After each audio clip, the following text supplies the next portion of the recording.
Nous continuons donc la troisième partie de la révolution russe, la révolution d'octobre de 1917 à 1991. C'est la troisième partie, la paix de Brest-Litovsk. En réaction, l'armée allemande lance une offensive le 17 janvier qui avance rapidement en Ukraine. La position de Lénine pour la signature immédiate de la paix l'emporte alors le 18 janvier dans le parti, mais les conditions exigées par les Allemands sont encore aggravées. Le 3 mars 1918, les bolcheviks signent le traité de Brest-Litovsk qui ampute la Russie de 26% de sa population, 27% de sa surface cultivée, 75% de sa production d'acier et de fer. La situation économique de la jeune République soviétique, déjà ravagée par une guerre meurtrière de 4 ans, semble désespérée. La création de la Tchéka, emblème de la Tchéka, l'épée et le bouclier. La création de la Tchéka, emblème de la Tchéka, l'épée et le bouclier.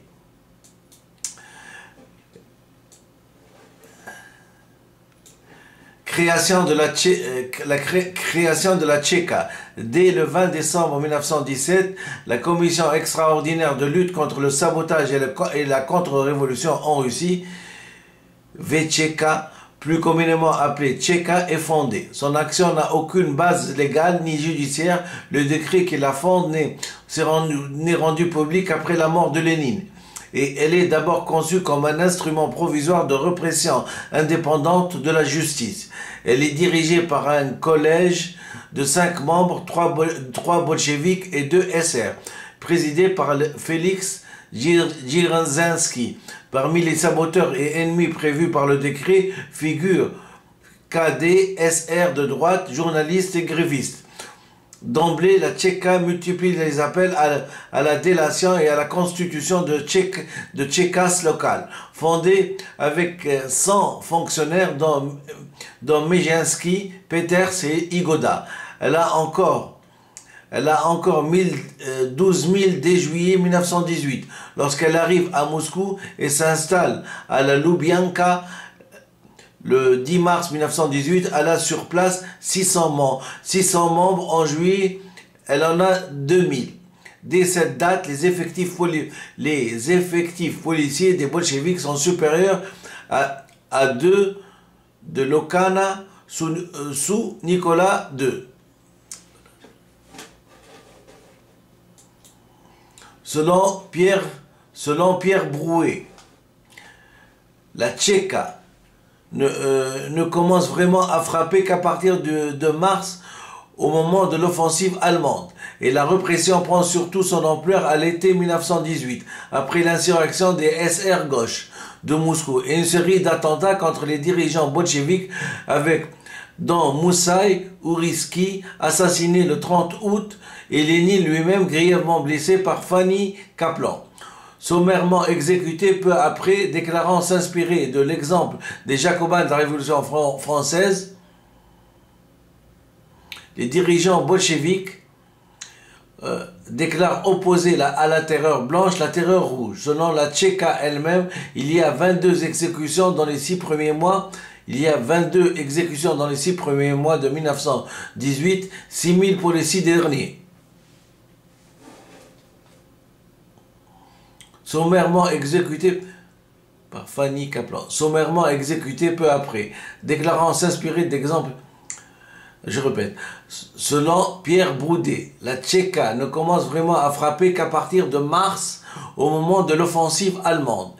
Et la répression prend surtout son ampleur à l'été 1918, après l'insurrection des SR de gauche de Moscou et une série d'attentats contre les dirigeants bolcheviks dont Moussaï Ouriski, assassiné le 30 août, et Lénine lui-même grièvement blessé par Fanny Kaplan, sommairement exécuté peu après, déclarant s'inspirer de l'exemple des Jacobins de la Révolution française. Les dirigeants bolcheviks déclarent opposer à la terreur blanche la terreur rouge. Selon la Tchéka elle-même, il y a 22 exécutions dans les 6 premiers mois de 1918 et 6 000 pour les 6 derniers mois.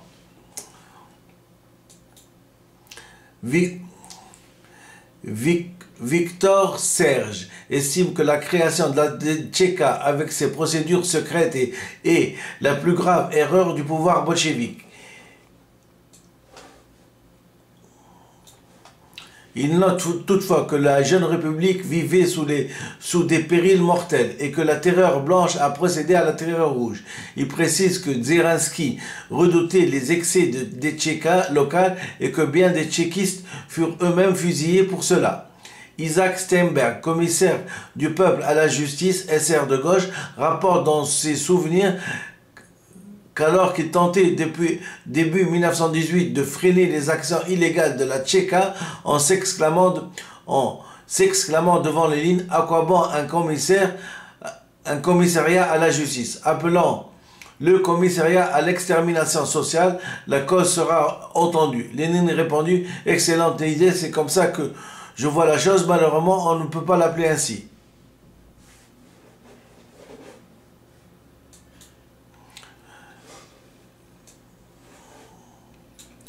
Réclamée par tous les programmes des partis révolutionnaires depuis le 19e siècle, l'Assemblée constituante russe est élue en décembre 1917. Bien qu'elles atteignent 25% des voix et obtiennent plusieurs succès dans les grandes agglomérations, les bolcheviks sont minoritaires avec 175 élus sur 700 députés. Les campagnes ont préféré voter pour les socialistes révolutionnaires. Selon le mot de Jacques Bayang, les résultats de l'élection indiquaient que le pays ne voulait majoritairement ni du gouvernement issu de la révolution de février, ni de celui issu de la révolution d'octobre. Il n'y aura cependant pas de révolution de janvier ou de juillet 1918. Répression et guerre civile aidant.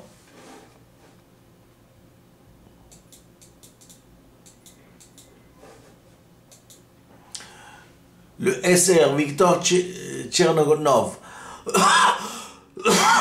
est élu à la présidence de l'Assemblée, battant le SR de gauche Maria Spiridonova, soutenu par les bolcheviks, par 246 voix contre 151. La dissolution de la constituante par les gardes rouges suit immédiatement sa première réunion le 19 janvier 1918. Si la majorité de la population reste indifférente à ce coup de force, une manifestation protestante contre la décision a lieu et 20 des manifestants sont tués.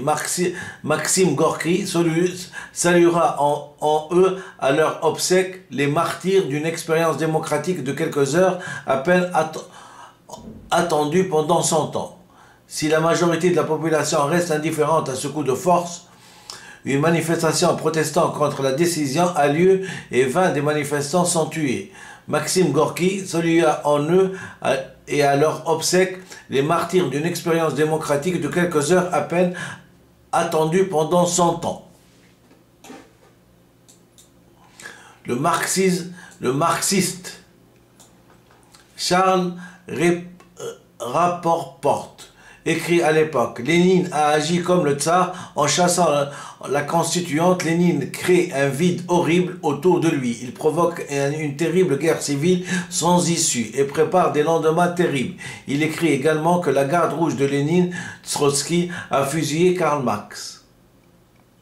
Selon Marina Malia, cette dispersion de l'Assemblée constituante est souvent présentée comme le crime suprême des bolcheviks contre la démocratie sur le même pied que le coup de force d'octobre, ce qui est parfaitement vrai. Selon Martin Malia, cette dispersion de l'Assemblée constituante est souvent présentée comme le crime suprême des bolcheviks contre la démocratie sur le même pied que le coup de force d'octobre, ce qui est parfaitement vrai.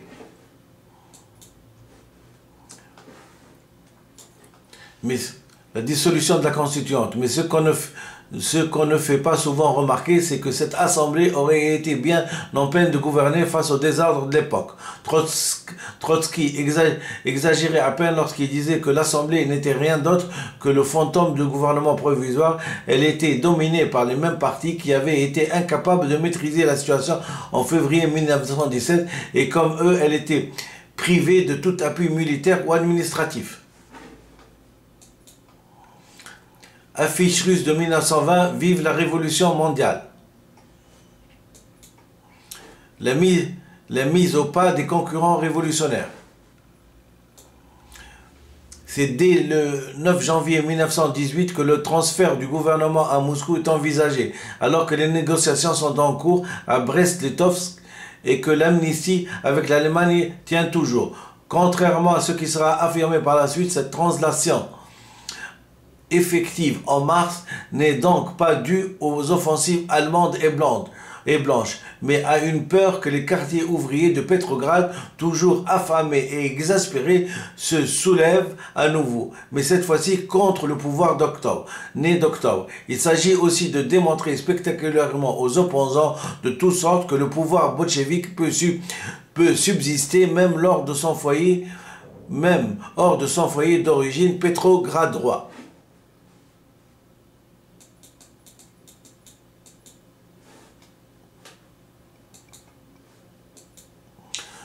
Le 27 mars 1918, la Tchéka est chargée des délits de presse. La décision permet d'accentuer considérablement la censure de la presse non bolchevique. Le 11-12 avril, une vague de répression anti-anarchiste frappe Moscou. 1000 hommes de troupes spéciales attaquent leur domicile. 1000 hommes des troupes spéciales attaquent leur domicile. On compte 520 arrestations, 25 exécutions sommaires. À compter de cette date, les anarchistes sont qualifiés officiellement de bandits, un mot qui aura de la postérité. Djirinsky prévient que cette opération n'est qu'un début. Un net regain d'audience,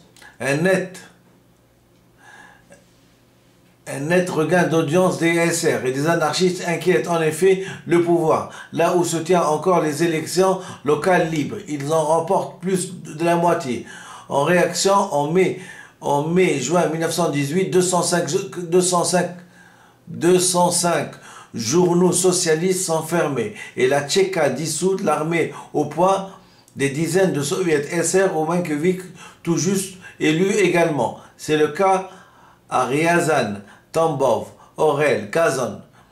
Le 14 juin 1918, les Mankiewicz et les SR de gauche sont expulsés du comité exécutif panarusse des soviets, qui ne comprend alors que les bolcheviks. Le 16 juillet, le journal de Maxime Gorky, la Vie Nouvelle, est interdit par la police politique.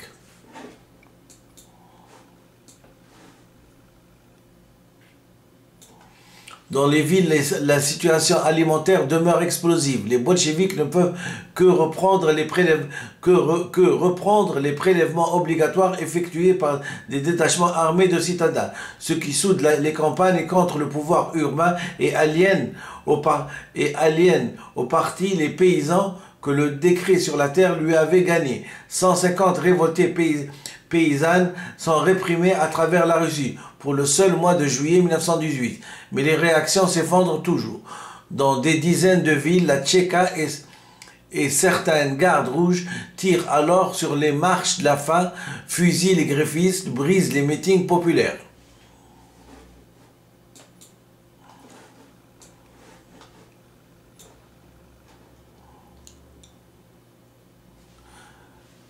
Le lockout des usines nationalisées devient même un nouveau moyen de répression des grèves. Le 20 juillet 1918, en représailles à l'assassinat du responsable bolchevique V. Volodarsky, 800 meneurs ouvriers sont arrêtés à Petrograd en 2 jours. Leur soviet dissous. Le 2 juillet, les ouvriers répliquent par une grève générale à travers la cité en vain, refusant de ces actes, mais aussi le traité de Brest-Litovsk qu'ils interprètent comme une capitulation face à l'impérialisme allemand. Les SR de gauche rompent à leur tour avec le gouvernement bolchevique. Mars 1918. Le 6 juillet 1918, ils tentent de relancer la guerre contre l'Allemagne en assassinant l'ambassadeur du Reich, le comte William Mirbach. Le même jour, ils tentent de prendre le siège de la Tchéka à Moscou. La montée généralisée des périls. En janvier 1918, Lénine avait esquissé un pas de danse dans la neige lorsque le gouvernement issu d'octobre dépasse d'un jour la durée de la Commune de Paris de 1871. Dans les mois qui suivent, les dangers s'accumulent et la Russie rouge se retrouve cernée de tous côtés tandis que ses convulsions sociales et politiques internes s'aggravent. Après le traité de Brest-Litovsk, les pays de l'entente mettent la Russie sous l'embargo et débarquent des troupes pour empêcher une victoire allemande totale à l'Est.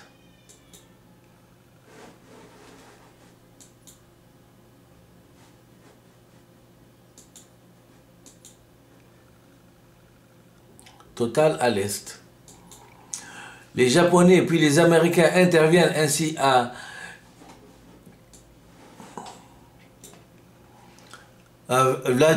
Vladivostok. Début avril 1918, les Britanniques à Mourmansk et Arkhanghelsk. En même temps, les Turcs pénètrent dans le Caucase et menacent Bakou, tandis qu'au dépit du traité de Brest-Litovsk, les Allemands tentent de pousser leur avantage. Ils aident à l'écrasement de la révolution en Finlande, mars-avril 1918, puis reprennent pendant l'été leur avancée militaire aux pays baltes et en Ukraine, qu'ils mettent en coupe réglée et confient à un gouvernement monarchiste fantoche et répressif. La cession en mai des républiques de Caucase, Géorgie, Arménie et Azerbaïdjan accentue la confusion.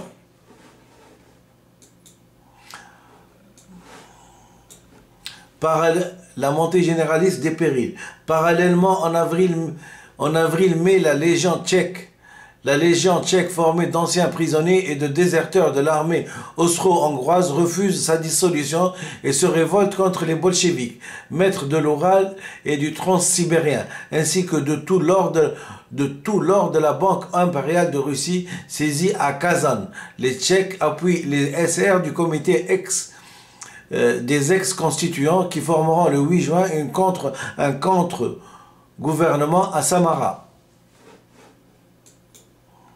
Simultanément, les armées blanches se lèvent en mai à travers le pays, en particulier sur le Don autour des Cosaques de Krasinov, alliés du général Dzeninski, et en Sibérie autour de l'amiral Kolchak, qui installe une autorité tsarienne à Oumovsk. Dans tous les territoires qu'elle contrôle, la terreur blanche s'abat d'emblée sur les populations paysannes insoumises, les juifs, les libéraux et les éléments révolutionnaires les plus divers. Trotsky remporte contre elle les premières victoires importantes de la jeune armée rouge en juillet à Tsaritsyn, puis à Kaza début août.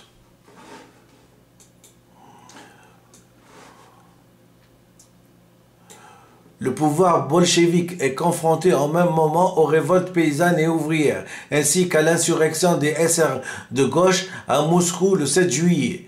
Ceux-ci renouent ensuite avec le terrorisme révolutionnaire après les bolcheviks. V. Volodarsky le 20 juin et l'ambassadeur Yon Mirbach le 7, c'est le général von Ichon, commandant en chef allemand en Ukraine, qui tombe sous leurs balles le 30 juillet à Kiev. Puis le 30 août, tandis que le chef de la Tchéka de Petrograd, Moussei Ouritsky, est tué. Fanny Kaplan tire à Moscou sur Lénine et le blesse. Elle est sommairement exécutée 3 jours après. Le 3 et 5 septembre, exaspérée, la Tchéka met la terreur rouge à l'ordre du jour. Des milliers de prisonniers et de suspects sont massacrés à travers la Russie rouge.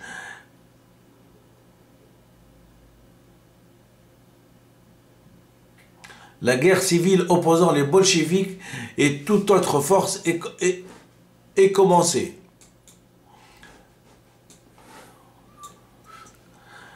De la guerre civile à la NEP, guerre civile russe. La guerre civile russe n'oppose pas seulement la jeune armée rouge aux armées blanches monarchistes soutenues par les armées étrangères. Sa violence extrême n'est pas due non plus qu'au choc de la terreur blanche et de la terreur rouge. Elle se double en effet d'une guerre de paysans contre des villes et contre toute autorité extérieure aux villages et aux campagnes. C'est ainsi que des armées vertes composées de paysans qui refusent des enrôlements forcés et les réquisitions se battent tour à tour contre l'armée rouge et les armées blanches.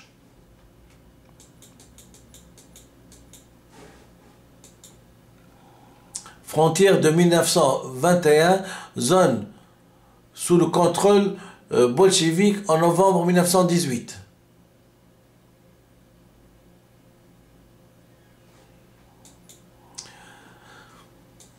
La guerre civile à la NEP. À ces combats se superpose un important conflit de génération. Les jeunes paysans revenus des villes ou des armées cherchent à se débarrasser de la tutelle de la famille patriarcale et se font les agents et les plus déterminés de la révolution dans les campagnes. L'action des minorités nationales qui cherchent à s'émanciper de la vieille tutelle russe. L'intervention d'armées étrangères dans le jeune État polonais lors de la guerre russo-polonaise de 1920 ou encore des tentatives des révolutionnaires anti-bolcheviques. Mais les vues des opposants SR, du comité des ex-constituants, des Menkeviks ou encore des anarchistes, un temps maître de l'Ukraine lors de la Makounovitchka, n'ont jamais été en mesure de prévoir. Mais par les ralliements de la force ou la répression, les bolcheviks ont imposé leur hégémonie sur la révolution comme les blancs sur l'opposition de la révolution.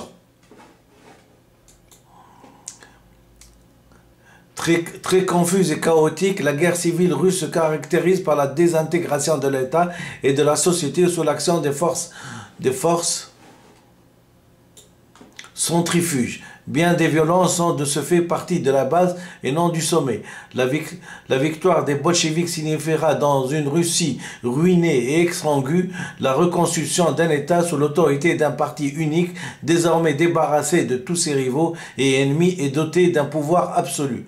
En particulier, un nouvel État policier s'est forgé autour de la Tchéka au cours de la guerre civile et de la terreur rouge. Tout cela au détriment des rêves des révolutions de février et d'octobre qui avaient rejeté toutes les autorités et vu s'affirmer l'autonomie d'une société civile désormais très durement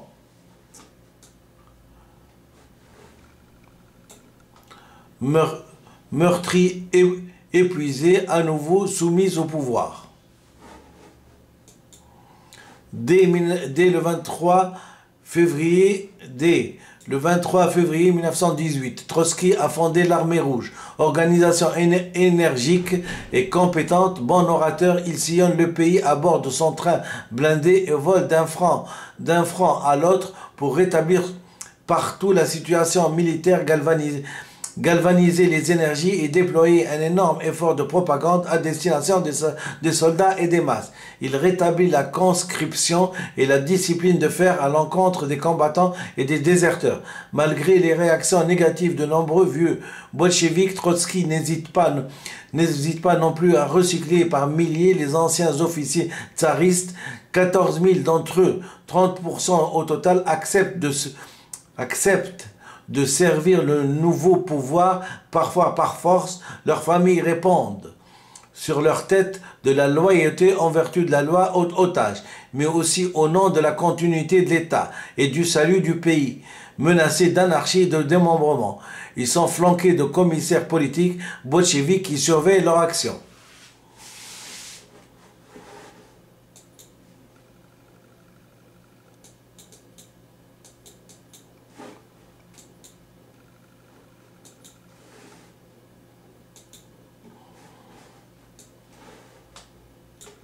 Les Rouges ne contrôlent qu'un territoire grand comme l'ancien Grand-Duché de Moscovie et cerné de toutes parts, mais ils ont l'avantage de leur discipline et de leur organisation supérieure, de leur position centrale, de former un bloc cohérent, de disposer de 2 capitales, des meilleures routes et voies ferrées. Les Blancs de Kouchka, de Yudenchi, de Denjinkin ou de Pierron sont eux divisés et incapables de coordonner leur offensive. Surtout, ils n'ont rien à offrir aux populations, sinon le retour à un ancien régime unanimement détesté, la restitution des terres aux anciens propriétaires, le refus de toute concession aux minorités nationales, les programmes antisémites responsables de près de 150 000 morts. Aussi, les masses ont-elles finalement laissé gagner les bolcheviks, bien que les heurts violents n'ont pas non plus manqué entre elles et ces derniers.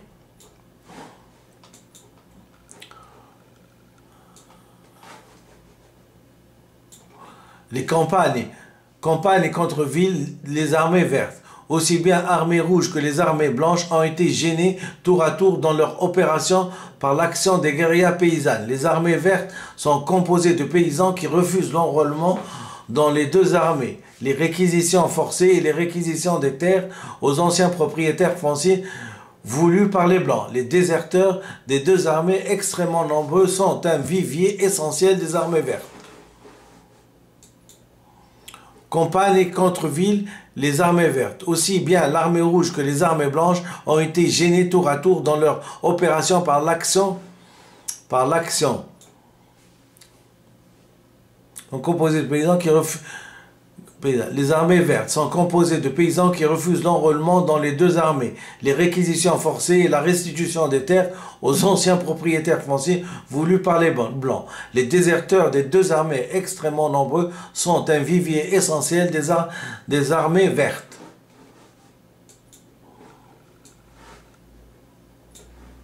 En 1919, campagne contre ville, les armées vertes. En 1919 et 1920, la désertion concerne ainsi pas moins de 3 et 5 millions de recrues de l'armée rouge.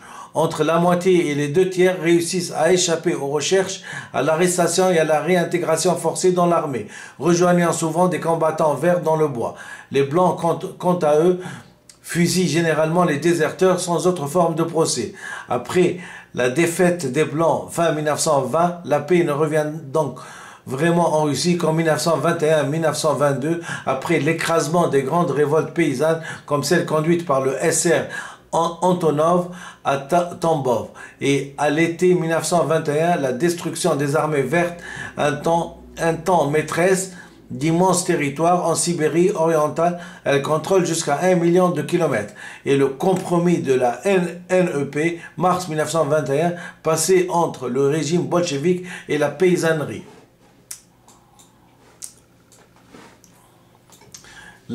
Minorité nationale contre Russes. La guerre civile coïncide avec l'éclatement de l'ancien empire russe. Dès la fin de 1917, encouragé par le décret des nationalistes qui prévoit la possibilité de séparer la Russie de la Finlande et de la Pologne, ont proclamé leur indépendance. En Ukraine, la Rada Conseil de Kiev confie dès 1917 aux socialistes et nationalistes Simon Petliura la constitution d'une armée nationale et rompt avec Moscou après la révolution d'octobre. Aux élections de la constituante de la Géorgie, c'est donné une majorité menkevique qui proclame l'indépendance et constitue un gouvernement international reconnu, y compris par Moscou en 1920. C'est la République démocratique de Géorgie, dirigée par Noa Jordania. La Lettonie a au contraire voté à 60% pour les bolcheviks. Les Lettons sont nombreux dans les gardes rouges, qui prennent le palais d'hiver, ou encore dans l'armée rouge et la Tchéka. Pourtant, les pays baltes échappent au régime soviétique au cours de la guerre.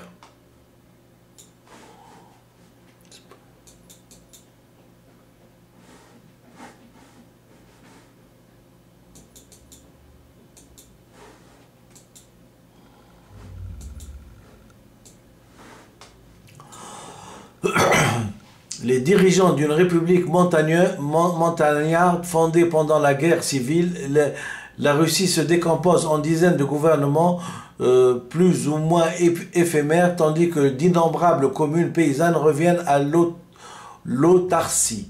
Nombreux Nombreux dans tous les partis et mouvements révolutionnaires, les Juifs sont abusivement assimilés aux bolcheviks par la contre-révolution. Les armes blanches ou l'armée Pretoria ponctuent leur avancée de pogroms antisémites, systématiques et à grande échelle d'une violence meurtrière alors sans précédent dans l'histoire européenne. Les victimes s'élèvent à près de 150 000 morts, auxquels il faut ajouter de nombreux viols, vols et vandalismes. Quant aux bolcheviks, ils mettent le sionisme et le bandisme hors la loi. Les Blancs refusent toute concession aux minorités et combattent les armées nationales aussi bien que les troupes bolcheviques. En 1920 et 1922, de son côté, l'armée rouge envahit l'Asie centrale, l'Arménie, la Géorgie ou encore la Mongolie et réintègre la force de ces pays dans l'orbite russe soviétique. La République populaire mongole, satellite de l'URSS, est proclamée en 1924.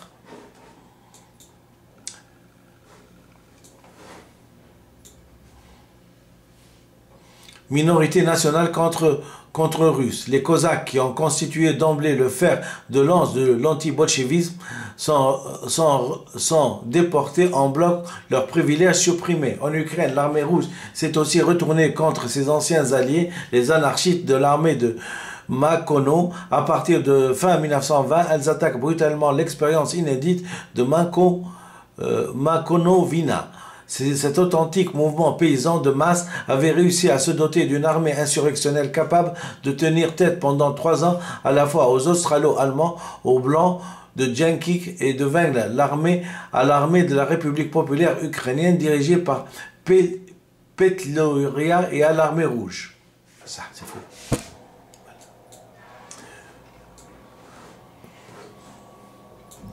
Ulcérées du traité de Brest-Litovski, les armées occidentales et japonaises interviennent d'abord pour empêcher la disparition totale du front oriental, printemps-été 1918, intervention étrangère et guerre russo-polonaise. Ce n'est qu'après la défaite de l'Allemagne que leur intervention prend un tour nettement hostile à la révolution et au régime bolchevique, et qu'elles appuient et arment les Blancs par peur de la contagion bolchevique. De 1918 à 1920, la Russie rouge est aussi soumise à un embargo drastique par les puissances capitalistes. Cependant, les défaites des Blancs et la sympathie des couches populaires et de leur pays à l'égard de la révolution russe obligent des grandes puissances à abandonner leur parti.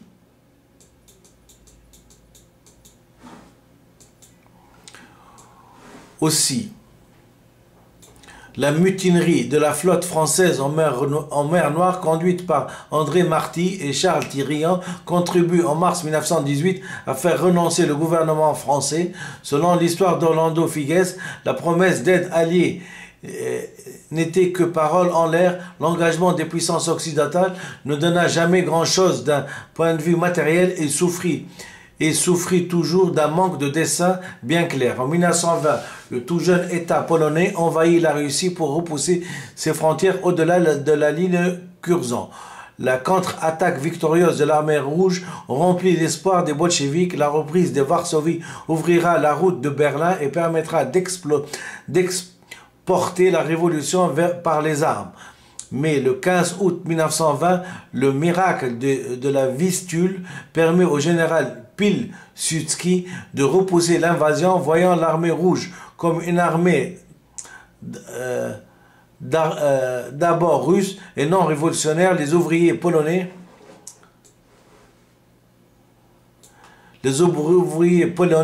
n'ont reporté aucun soutien à celle-ci.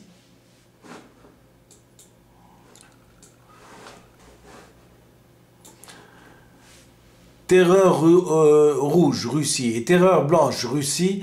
La Russie tsariste avait la tradition de violence sociale et politique la plus lourde d'Europe, aggravée par la brutalisation de la société pendant la Grande Guerre. À partir de l'été 1917, l'explosion révolutionnaire jusqu'à là très peu violente se traduit chez les paysans révoltés par la mise à mort d'un certain nombre de propriétaires terriens et le pillage de leurs demeures. La guerre civile qui éclata va servir d'exécutoire à bien des rancœurs nées des siècles d'oppression sociale, aux peurs aux peurs des anciennes élites privilégiées ou au règlement de comptes personnels.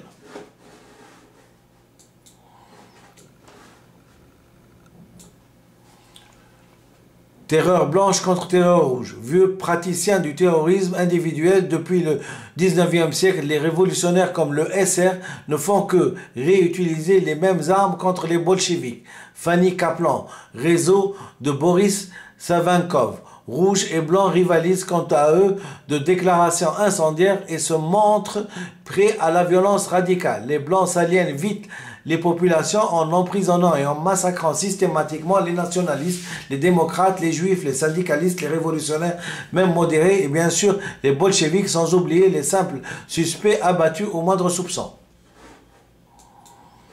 Ils restituent les terres des anciens propriétaires fonciers et n'hésitent pas à brûler ou à fusiller les villages entiers des paysans ayant aussi soumis à des châtiments corporels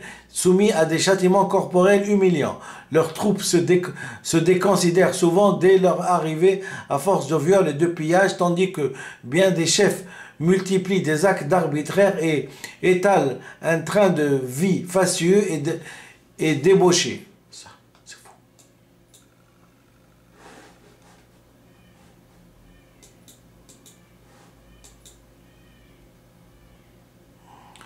Bolcheviks massacrés par les légions tchèques à Vladivostok. Terreur blanche contre terreur rouge.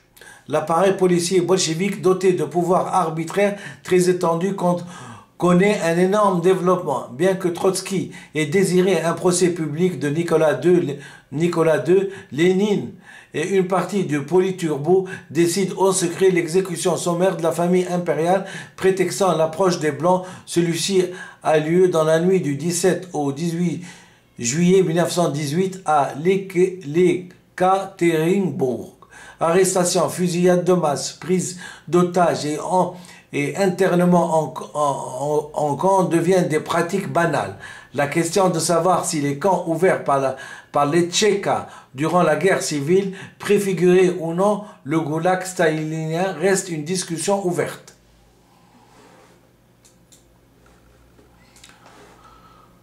Selon l'historien britannique George Leggett, environ 140 000 personnes ont péri suite à la terreur rouge. Mankiewicz, anarchistes, SR, libéraux ou démocrates ont autant été pourchassés et mis hors la loi par milliers que les blancs et les nationalistes ou encore que les pacifistes tolstoïens,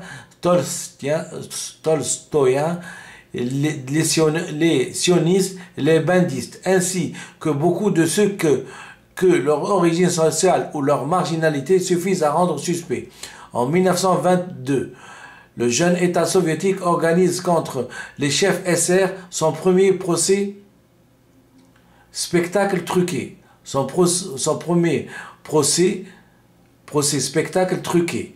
Plusieurs accusés sont condamnés à mort et exécutés, les autres déportés. Le 19 février 1919, la révolution Maria Spiridonova, arrêtée après l'insurrection des SR de gauche en juillet, est condamnée pour folie et internée de décembre 1920 à novembre 1921 au centre de cure psychiatrique. Elle écrira toutefois plus tard qu'à l'époque soviétique, les sommets du pouvoir, les vieux bolcheviks, Lénine y compris, m'ont ménagé en m'isolant dans le déroulement de la lutte, toujours de façon très rigoureuse, ont en même temps pris des mesures pour qu'on ne m'humilie jamais.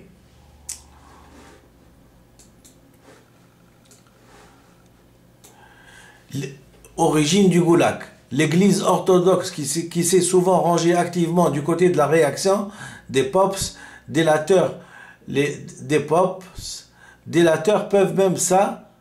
peuvent même ça et là être responsables de nombreuses exécutions sommaires, doit subir des milliers d'arrestations et d'exécutions, de spoliations, de destructions, le but étant à terme d'éradiquer non seulement de sa puissance antérieure, mais aussi des croyances religieuses. l'Église orthodoxe qui s'est souvent rangée activement du côté de la réaction. Des popes délateurs peuvent même, ça et là, être responsables de nombreuses exécutions sommaires, doit subir des milliers d'arrestations, d'exécutions, de spoliations et de destructions, le but étant à terme l'éradication non seulement de sa puissance intérieure, mais aussi des croyances religieuses. Plus généralement, tous les camps en lutte utiliseront à des degrés divers les mêmes méthodes de répression, internement des adversaires militaires et politiques dans des camps pris d'otages. Le premier décret des otages est ainsi promulgué non pas par les bolcheviks mais par le général Niessel, commandant de la mission militaire française en Russie. Exécution sommaire.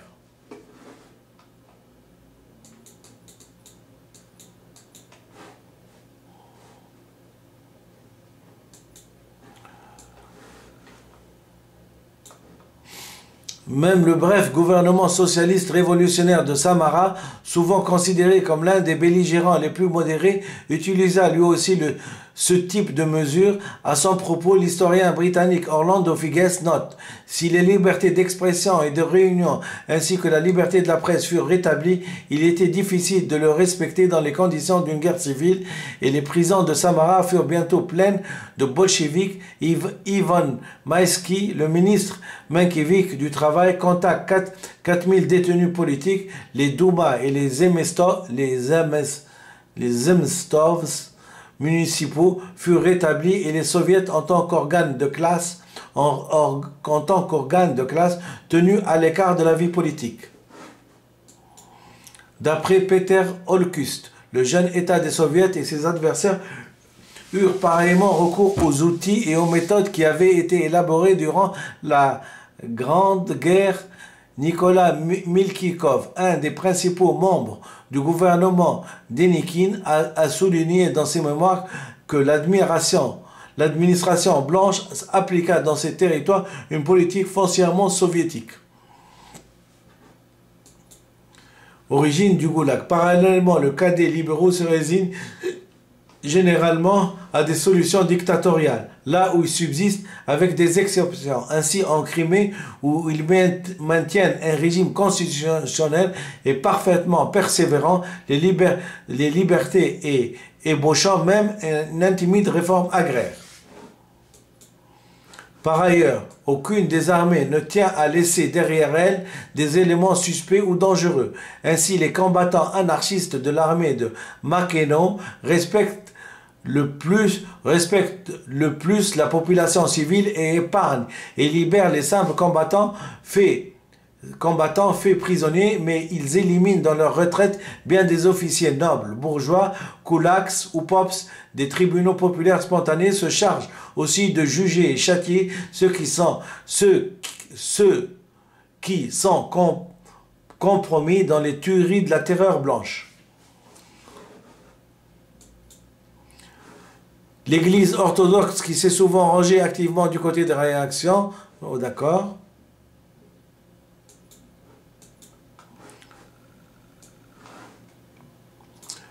Plus généralement, tous les camps en lutte utiliseront à des degrés divers les mêmes méthodes de répression, internement des adversaires militaires et politiques dans les camps pris d'otages. Le premier décret des otages est ainsi promulgué, non pas par les bolcheviks, mais par le général Niessel, commandant de la mission militaire française en Russie. Exécution sommaire.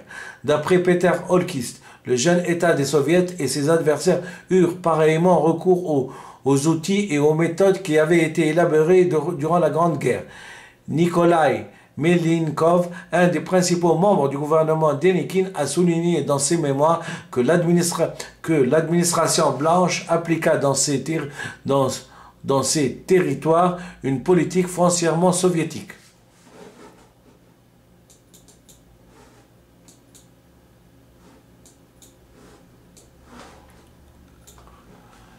Origine du goulag. Même le bref gouvernement socialiste révolutionnaire de Samara, souvent considéré comme l'un des belligérants les plus modérés, utilisa lui aussi ce type de mesures. À son propos, l'historien britannique Orlando Figes note: si les libertés d'expression et de réunion ainsi que la liberté de la presse furent rétablies, il était difficile de les respecter dans les conditions d'une guerre civile et les prisons de Samara furent bientôt pleines de bolcheviks. Je l'ai lu, cela.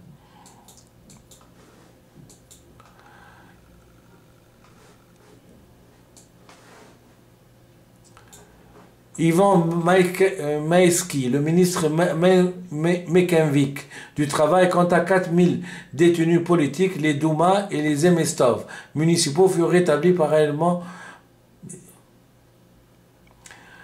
par Ivan Maïsensky, le ministre Mekenvik du Travail, compta 4000 détenus politiques.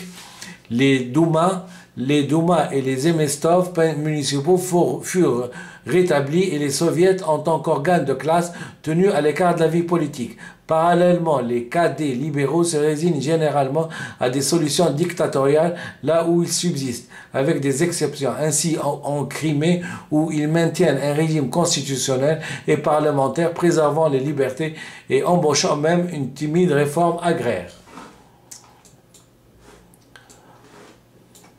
Par ailleurs, aucune des armées ne tient à laisser derrière elle des éléments suspects ou dangereux.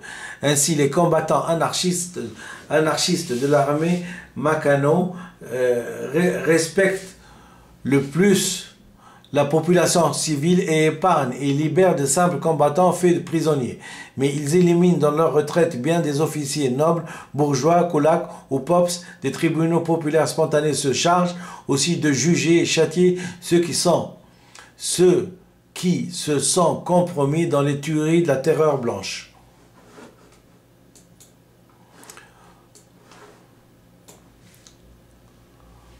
Selon Sabine Dulin, les organismes de répression créés par les bolcheviks laissent une grande part à l'initiative populaire. Les Tchékas locales se montrent souvent plus radicales que le centre. Marco Ferro insiste sur le fait que le petit parti bolchevique n'avait pas les moyens de susciter la violence généralisée que connaît la Russie pendant la guerre civile et que les léniniens ont souvent revendiqué et assumé des violences populaires spontanées pour donner l'illusion qu'ils contrôlent la situation, ainsi que pour les canaliser en les instrumentalisant à leur profit.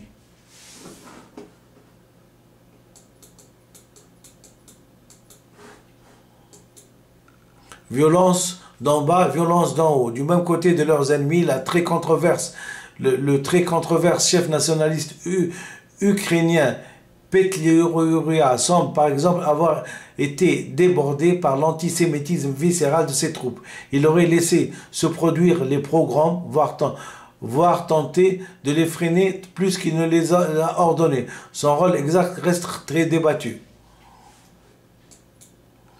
Violence d'en bas et violence d'en haut. En ce qui concerne la terreur blanche, les rôles respectifs de l'idéologie. En ce qui concerne la terreur blanche, les rôles respectifs de l'idéologie des violences spontanées et de celles décidées d'en haut par les autorités restent fortement discutés. Ainsi, selon Nicolas Wirth, la terreur blanche ne fut jamais érigée en système. Elle fut presque toujours le fait de détachements incontrôlés échappant à l'autorité d'un commandement militaire qui tentait sans succès de faire office de gouvernement. Elle restera la plus souvent une répression policière d'un service de contre-espionnage militaire. Violence d'en bas et violence d'en haut. D'autres historiens considèrent au contraire que l'idéologie, notamment l'assimilation des communistes aux juifs et le fantasme d'un complot judéo-bolchevique, tient une place importante dans le processus de la terreur dirigée par le haut. Selon l'historien américain Peter Holkis, s'il est vrai que les mouvements antisoviétiques éprouvent moins le besoin de justifier leur action, il est néanmoins tout à fait clair que leur violence, loin d'être arbitraire ou fortuite, était au contraire calculée. Les prisonniers de guerre étaient triés par les chefs blancs qui mettaient à part ceux qu'ils considèrent comme indésirables et irrécupérables. Les juifs, les Baltes, les Battels, les Chinois et les communistes, et les faisaient ensuite exécuter tous ensemble. Violence d'en bas et violence d'en haut. Peut-être plus encore que les bolcheviks, les généraux blancs ont été dépassés par la violence de leurs partisans sur le territoire vaste où leur autorité était limitée. Le général Wrangel décrit dans ses mémoires l'anarchie qui régnait sur l'immense territoire contrôlé par Dénikine quand ils ont pris la tête en mars 1920. Le pays était dirigé par toute une série de petits strapès, à commencer par les gouverneurs pour finir par n'importe quel gradé de l'armée. L'indiscipline des troupes, la débauche et l'arbitraire régnant à l'arrière n'étaient un secret pour personne. L'armée mal ravitaillée se nourrissait exclusivement sur le dos de la population, ainsi grévée d'un fardeau insupportable.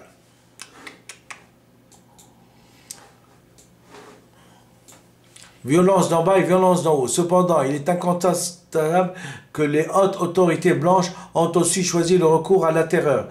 La conférence spéciale présidée par le général Dénikine prend ainsi en mars 1919 la décision de condamner à mort toute personne ayant contribué au pouvoir du Conseil des commissariats du peuple. L'Ouzvak, le service de propagande du gouvernement de Dénikine, fait courir de nombreuses rumeurs pendant la guerre sur l'existence de complots juifs.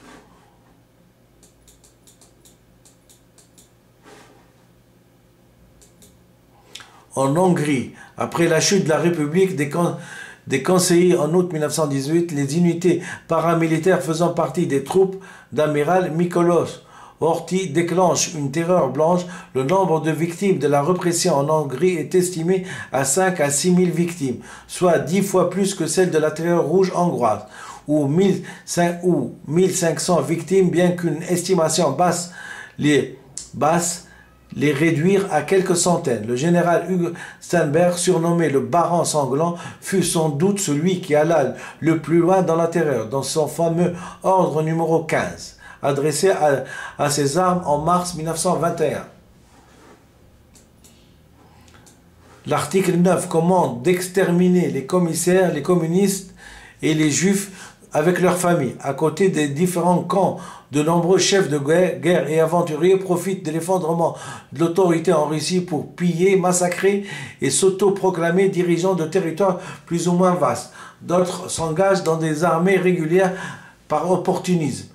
Laterman Grigoriev constitue ainsi une bande formée de soldats, de déclassés et de mercenaires qui se met successivement au service de Simon Petrota, de l'armée rouge et des blancs. Sans renoncer à aucun moment au massacre et au pillage, Grigoriev finira battu par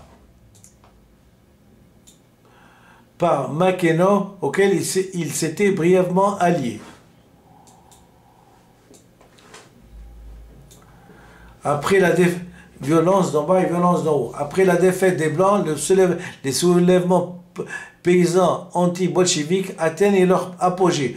De nombreux collecteurs de céréales sont assassinés, les bolcheviks et leurs relais pourchassés et parfois suppliciés. La riposte de l'armée rouge est impitoyable. Des centaines de villages déportés en intégralité, des milliers d'insurgés fusillés, des femmes et des enfants et des partisans pris en otage et parfois tués. L'arme chimique utilisée par Tukhachevsky contre les révoltés de Tambov. Après la victoire définitive du régime, la terreur s'atténue largement, mais l'appareil policier reste intact.